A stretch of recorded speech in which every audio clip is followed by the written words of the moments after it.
Canning, fort Canning নামেও পরিচিত। ক্যানিং মহকুমার সদর দপ্তর এবং ভারতের পশ্চিমবঙ্গ রাজ্যের দক্ষিণ 24 পরগনা জেলার ক্যানিং থানার অন্তর্গত। এই শহরটি ক্যানিং 1 এবং 2 শহরে ব্লকের সদর দপ্তর এই শহরে অবস্থিত। শহরটি একটি পরিত্যক্ত বন্দরে স্মৃতি বহন করে, যা মাতলা নদীর গতিপথ পরিবর্তনের ভাগ্যের উপর কিছুটা হলেও নির্ভরশীল। এই জায়গার নাম চার্লস ক্যানিংয়ের নামে নামকরণ করা হয়। তিনি 1856 থেকে 1858 পর্যন্ত ভারতের গভর্নর জেনারেল এবং 1858 থেকে 1862 সাল পর্যন্ত গভর্নর জেনারেল ও ভাইসরয় ছিলেন। শুধু তাই নয়, এই ক্যানিং শহর কলকাতার সবথেকে বড় মাছ সরবরাহের জন্য এটি একটি বড় শহর। শিয়ালদা দক্ষিণ লাইন থেকে ক্যানিংগামী ট্রেন চলে এবং ভাড়া মাত্র 15 টাকা। দুটি রাস্তা বা সড়ক পথও আছে। একটি ইস্টার্ন মেট্রোপলিটন বাইপাস, দ্বিতীয় বাসন্তী হাইওয়ে। এই দুটি পথ দ্বারা ক্যানিং কলকাতার সঙ্গে যুক্ত। ক্যানিং এই বিভিন্ন মানের ট্রাভেল এজেন্সি কোম্পানির পর্যটন ব্যবসা শুরু করেছে। সুন্দরবন ভ্রমণের জন্য ব্যক্তিগত লঞ্চ, নৌকা ভাড়া দেওয়া হয়। পর্যটন স্থল, কুমির প্রকল্প ইত্যাদি ভ্রমণের ব্যবস্থা থাকায় বর্তমানে এখানে পর্যটন শিল্প দিন দিন বেড়ে উঠেছে। তাহলে চলুন আজকে আমরা ঘুরে দেখব ক্যানিং শহর। হ্যালো বন্ধুরা, সবাই কেমন আছো? আশা করি তোমরা অনেক ভালো আছো। আর আমি তো খুব হ্যাপি, কারণ পিছনের দৃশ্য দেখতে পাচ্ছ, একদম গ্রাম বাংলা। মুম্বাই দিল্লি সব কিছু ঘুরে যখন ক্লান্ত হয়ে পড়েছি, তখনই ঠিক মনে পড়লো ক্যানিংয়ের কথা। কারণ এই ক্যানিং শহর এত সুন্দর যার কোনো ধারণা নেই।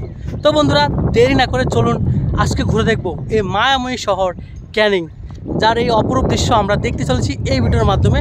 দেরি না করে চলুন ঘুরে আসি ক্যানিং থেকে, আর কিছু জায়গা দেখে আসি যা সুন্দর এবং কি মায়া দিয়ে ঘেরা এই ক্যানিং। চলো লেটস স্টার্ট। শিয়ালদা দক্ষিণ লাইন থেকে মাত্র 15 টাকার টিকিট কেটে আপনি চলে আসতে পারেন এই ক্যানিং শহরে।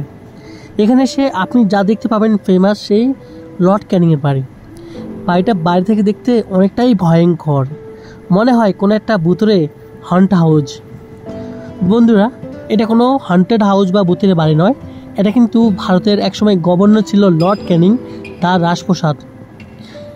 এই বাড়ির ভিতরে প্রবেশ নিষিদ্ধ, কারণ এর ভিতরে যদি আপনি প্রবেশ করেন তাহলে যে কোনো সময় দুর্ঘটনা ঘটতে পারে। এই বাড়ির দেওয়াল এক একটা ইট যেন সব লড়বড়ে হয়ে গেছে। যে কোনো সময় এক একটা দেওয়াল থেকে ইট খসে আপনার গায়ে পড়তে পারে, সেই জন্যই এই বাড়িতে প্রবেশ নিষিদ্ধ। আমি ভিতরে ঢোকার চেষ্টা করি, কিন্তু আমাকে ওখানকার একটা লোক, আমার মনে হয় সিকিউরিটি, আমি যাই না, বাট আমাকে নিষেধ করেছে যে এর ভিতরে যাওয়া যাবে না, কারণ যে কোনো সময় দুর্ঘটনা ঘটতে পারে। বেশ বাইরে থেকেই দৃশ্যগুলো দেখছিলাম, আমার গাটা যেন হিমশিম খেয়ে উঠলো। কোনো ভূতের বাড়ি থেকে কম নয় এই লর্ড ক্যানিংয়ের বাড়ি। বেশ কিছুক্ষণ বাইরে থেকে দেখলাম এবং কি একটু কাছে এগিয়ে গিয়ে দেখলাম দেওয়াল জুড়েই যেন বট গাছ এবং কি লতাপাতা ঘিরে আছে এই রাজপ্রাসাদ। তাই ওখান থেকে বেরিয়ে এলাম। এই বাড়িতে এখন আর কেউ থাকে না, এই বাড়িতে প্রবেশ নিষেধ, কারণ এই বাড়িতে এক একটা ইট সামান্যভাবে আটকে আছে, যে কোনো সময় পড়ে যেতে পারে এবং কি দুর্ঘটনা ঘটতে পারে। সেই কারণে এই বাড়িতে পারমিশন নো অ্যালাউ, এখানে ভিতরে কেউ যেতে পারে না। কিন্তু এই বাড়ি খুবই ভয়ঙ্কর অবস্থা, যে কোনো সময় ভেঙে পড়তে পারে। ঠিক লর্ড ক্যানিংয়ের বাড়ি এই যে দেখতে পাচ্ছ, এই যে দেখা যাচ্ছে পাশে, ঠিক লর্ড ক্যানিংয়ের বাড়ির পাশে কিন্তু তৈরি হচ্ছে এই যে এখানে দেখতে পাচ্ছ খুব সুন্দর একটা বৃদ্ধাশ্রম। তো আমরা এই বৃদ্ধাশ্রমটা বাইরে থেকে দেখবো, কেন কি নতুন কাজ হচ্ছে, এখনও পুরোপুরি তৈরি হয়নি। আমার মনে হচ্ছে ভিতরে পারমিশন নেই। কিন্তু বন্ধুরা, একটা কথা বলতে চাই আমি, সেটা আমি ভিডিওর মাধ্যমে বলছি, যে বৃদ্ধাশ্রম অ্যাকচুয়ালি হওয়া কি উচিত? আবার তৈরি হচ্ছে, চারপাশে জল, ক্ষেত খামার, ঠিক মাঝখানে একটা বৃদ্ধাশ্রম। কেন হচ্ছে দূর শহর থেকে এই দূরে এই বৃদ্ধাশ্রম? আচ্ছা, সন্তানরা কি পাচ্ছে না তাদের মা বাবার সামান্য কিছু জিম্মেদার নিতে? এখনও কাজ সম্পূর্ণ হয়নি, সবে কাজ চলছে, একদম নতুন তৈরি হচ্ছে। বাট আমার বিশ্বাস মানুষ ভর্তি হয়ে গেছে। বৃদ্ধাশ্রমের গেটের সামনে আসতে দেখলাম দেওয়ালে একটা বোর্ড ঝোলানো রয়েছে, নিজের বাবা মাকে সম্মান করুন ও তাদের যত্ন নিন, চাঁদমণি বৃদ্ধাশ্রম। তো বন্ধুরা, আচ্ছা যদি যত্ন নিত তাহলে বৃদ্ধাশ্রমের বাইরে যিনি বৃদ্ধাশ্রমটা তৈরি করছেন উনি বাইরে একটা বোর্ড লাগিয়েছেন যে আপনার বাবা মায়ের সম্মান করুন এবং ওনাদের যত্ন নিন। আচ্ছা আপনারা বলুন তো, যদি বাবা মায়ের সম্মান আর যত্ন করারই থাকতো তাহলে কেন বা বৃদ্ধাশ্রমে মা বাবাকে তারা নিয়ে আসতো? বন্ধুরা, ভাবতে খুব কষ্ট হয়। আচ্ছা একটা ছোট্ট কথা বলছি, কেউ খারাপ ভাববেন না। যে মা বাবা কষ্ট করে আপনাকে ছোট থেকে এত বড় লালন পালন করলো, যে মা বাবার বুক ভর্তি শুধু আপনার জন্য জায়গা ছিল, আজকে কি সেই মা বাবার একটুখানি জায়গা আপনার এত বড় চার দেওয়ালে হয় না? যে মা বাবার ঋণ করে লোকের কাছ থেকে ধার দেনা করে চেয়ে এনে আপনাকে মানুষ করেছে, এক একটা টাকা ধার করে এনে আপনার স্বপ্নগুলো পূরণ করেছে, আজকে কি এক মুঠো ভাত আপনার ঘরে আপনার মায়ের জন্য হয় না? কেন কেন বৃদ্ধ হওয়ার পরে মা বাবাকে এই বৃদ্ধাশ্রমে কেন আসতে হবে? এটা তো হওয়া উচিত ছিল মা বাবারা তার সন্তানের কাছে যোগ্য সম্মান পাবে, আর এই বৃদ্ধাশ্রমগুলোতে একদিন তালা পড়ে যাবে। কিন্তু তালা পড়ে না একটা বৃদ্ধাশ্রমে, দিনের পর দিন অনেকগুলো বৃদ্ধাশ্রম তৈরি হচ্ছে, আর অসহায় মা বাবারা তাদের সন্তান থেকে দূরে এই বৃদ্ধাশ্রমে এসে বাকি জীবনটা কাটিয়ে দিচ্ছে। তো আমি শুধু এটাই বলবো, ভগবানকে দূরে ঠেলে দিয়ে শান্তি খুঁজে পাবেন না। আপনি স্বর্গ খুঁজছেন, ভগবান খুঁজছেন, অথচ আপনি সেই ভগবানকে দূরে ঠেলে দিয়ে আপনি একা একা সেই বন্ধ করে আপনি ভগবান খুঁজছেন। পুজো দিচ্ছেন, মসজিদে নামাজ পড়ছেন, আজান দিচ্ছেন, লাখ লাখ টাকা আপনি দান করছেন, কিন্তু কোনো কাজ হবে না যতক্ষণ না সেই ভগবানকে আর সেই মা বাবাকে আপনি আপনার নিজের করে নেবেন। তো আশা করছি মা বাবাকে সম্মান করুন, নিজের মা বাবাকে নিজের কাছে রাখুন। উপরে তাকিয়ে দেখি মেঘগুলো বাতাসে ভেসে বেড়াচ্ছে আকাশে, দেখতে কিন্তু খুবই সুন্দর লাগছিল এই দৃশ্যটা। চারপাশে জঙ্গল ঝোপঝাড় থাকলেও কিন্তু এখন সেই জঙ্গল ঝোপঝাড় আর নেই। এই ক্যানিংয়ে নতুন নতুন ব্রিজ তৈরি হচ্ছে। আমার জানা মতো এই ব্রিজটার নাম মৌখালি ব্রিজ, আমি ঠিক জানি না, ভুল হলে ক্ষমা করবেন, বাট যতটুকু জানি মৌখালি ব্রিজ।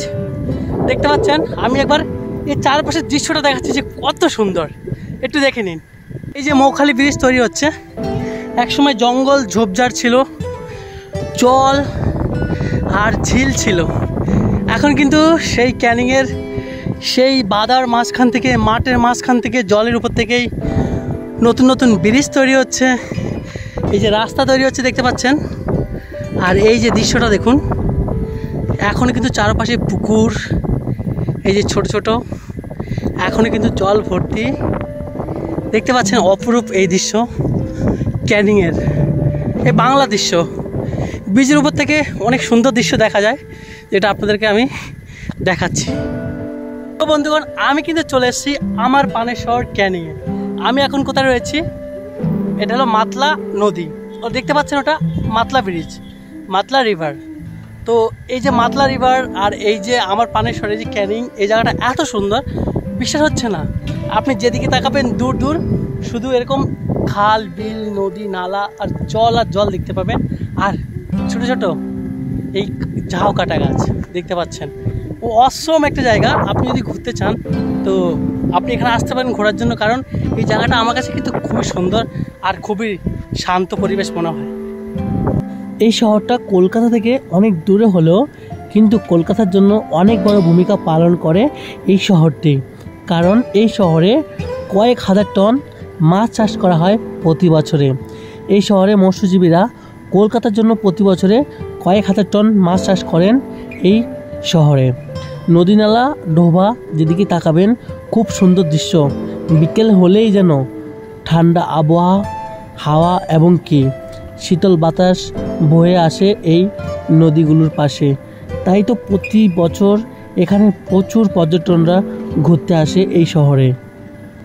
আমি এই মুহূর্তে রয়েছি মাতলা রিভারের উপরে, মানে ক্যানিং ব্রিজের উপরে। এই ক্যানিং ব্রিজটা অনেকটা ভূমিকা পালন করে বিভিন্ন গ্রামের সাথে ক্যানিং শহরটাকে যুক্ত করার জন্য। ঝড়খালি, বাঁশখালী এবং কি অনেকগুলো গ্রাম ওই দিকে রয়েছে, যেটা ক্যানিং শহরের সাথে যুক্ত হয় এই ব্রিজটার জন্য। এই ব্রিজের নিচে এখনও অনেক গাছপালা রয়েছে, যেগুলো দেখতে অনেকটা সুন্দরবনের মতোই দৃশ্য এনে দেবে আপনার চোখে। তৈরি হয়েছিল মাত্র কয়েক বছর আগে।